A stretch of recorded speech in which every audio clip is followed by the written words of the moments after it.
So today I come to speak as a concerned mother of two. Premier, we will not co-parent with you. This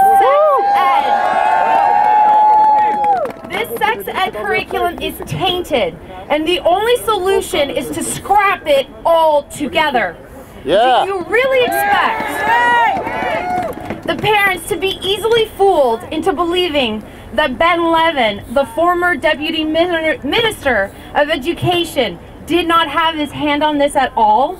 We know that Ben Levin was the architect of this curriculum, and even if he did not write it himself, he guided the team that was behind it. Having only 4,000 school council chairs complete the survey is insufficient, as it is less than 1/3 of 1% of all parents voicing their opinions. Let our children be children, and let the curriculum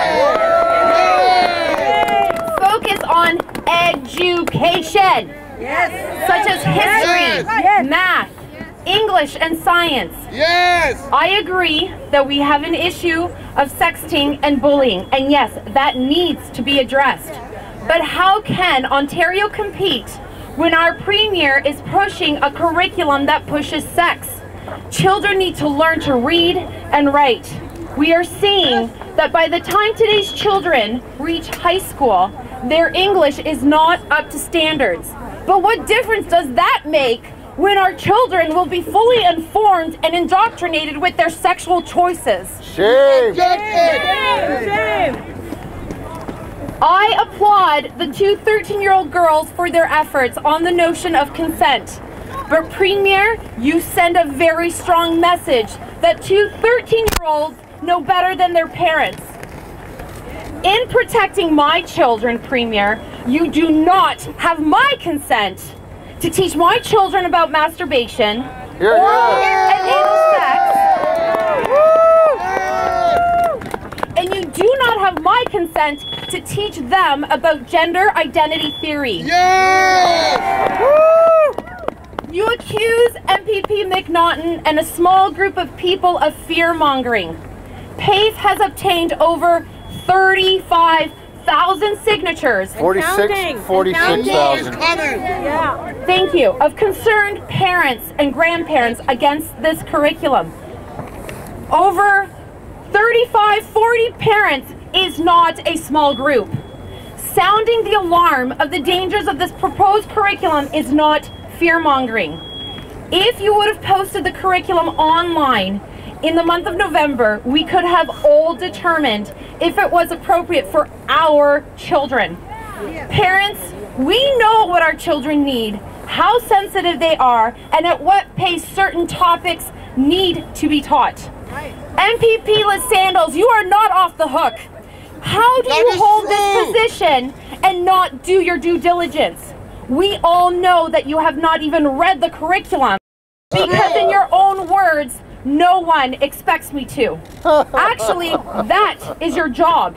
To make it easier for you, I will be more than happy to put the curriculum in graphic form and send it to you, since reading would take too much of your time. However, I can't do that because it would be considered offensive and pornographic, which in turn I would get charged for distributing pornographic material. Hear, hear.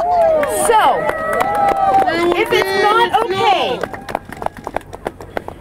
to see it graphically, why is it okay to be teaching it to our children? You have argued that consulting all parents would be time-consuming and a hard thing to do. Yet on Premier Wynn's Facebook page, she has notified the people of Ontario that an online tool has been launched, giving the public an opportunity to provide inputs and ideas on how the government should deliver to Ontarians' priorities while meeting fiscal saving targets. Surely the government can use the same tool for proper consultation for the curriculum. The consequences of this curriculum will rear its ugly head in a few years' time, where children will be even more confused, question everything, and will want to try what they hear. The blame will be on the Premier, the Minister of Education, and all the Liberal MPPs who refuse to constituents. And our message to this government who wants to manipulate our children into a distorted way of thinking is not on our watch. Hear, hear.